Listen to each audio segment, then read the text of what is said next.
ಸ್ನೇಹಿತರೆ, ನಾವು ಇವತ್ತು ಸರ್ಕಾರಿ ಹಿರಿಯ ಪ್ರಾಥಮಿಕ ಶಾಲೆ, ನೀವೆಲ್ಲ ಕೂಡ ನೋಡ್ತಾ ಇರ್ಬೋದು, ಬಳ್ಳಾಯಹಾಡಿ ಅಂತೇಳಿ, HD ಕೋಟೆ ತಾಲೂಕು, ಮೈಸೂರು ಜಿಲ್ಲೆ.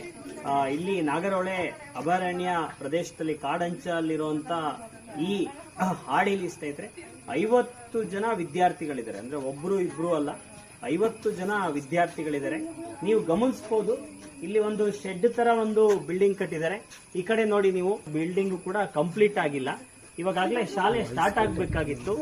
ಇಲ್ಲಿ ಯಾವುದೇ ವ್ಯವಸ್ಥೆಗಳು ಕೂಡ ಸರಿ ಇಲ್ಲ. ಅಂದ್ರೆ ಅತಿ ಬಡ ಜನಗಳಿರುವಂತ, ಆದಿವಾಸಿ ಜನಗಳಿರುವಂತ ಪ್ರದೇಶದಲ್ಲಿ ಈ ರೀತಿ ಮಾಡೋದು ಎಷ್ಟು ಮಟ್ಟಿಗೆ ಸರಿ ಅಂತೇಳಿ ನಾವು ಪ್ರಶ್ನೆ ಮಾಡಕ್ ಇಷ್ಟಪಡ್ತೀವಿ.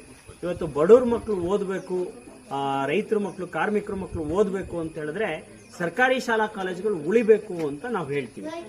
ಈ ರೀತಿ ಸರ್ಕಾರ ನಿರ್ಲಕ್ಷ್ಯ ತೋರಿಸೋದು ಒಂದ್ ಸ್ವಲ್ಪನೂ ಸರಿ ಇಲ್ಲ ಅಂತೇಳಿ AIDSO ವಿದ್ಯಾರ್ಥಿ ಸಂಘಟನೆ ಹೇಳಕ್ ಇಷ್ಟಪಡ್ತೀವಿ. ಈ ಕೂಡಲೇ ಸರ್ಕಾರ ಆಗಿರ್ಬೋದು, ಕ್ಷೇತ್ರದ ಶಿಕ್ಷಣಾಧಿಕಾರಿ ಆಗಿರ್ಬೋದು ಗಮನ ಹರಿಸಬೇಕು. ಇಲ್ಲಿ ಒಂದು ಕಟ್ಟಡವನ್ನ ಕಟ್ಟಬೇಕು ಅಂತ ಹೇಳಿ ಕೇಳ್ಕೊತಾ ಇದ್ದೀವಿ. ಹಾಗೇನೆ ಎಲ್ಲಾ ಮೂಲಭೂತ ಸೌಕರ್ಯಗಳನ್ನು ಕೂಡ ಒದಗಿಸಬೇಕು. ಶಿಕ್ಷಕರ ಸಂಖ್ಯೆನ ಜಾಸ್ತಿ ಮಾಡಬೇಕು. ಹಾಗೇನೆ ಮೂಲಭೂತ ಸೌಕರ್ಯಗಳನ್ನ ಒದಗಿಸೋದ್ರ ಮೂಲಕ ಈ ಶಾಲೆನ ಅಭಿವೃದ್ಧಿ ಪಡಿಸಬೇಕು ಅಂತ ಹೇಳಿ AIDSO ವಿದ್ಯಾರ್ಥಿ ಸಂಘಟನೆ ಇವತ್ತು ಸರ್ಕಾರವನ್ನ ಆಗ್ರಹಿಸುತ್ತೆ.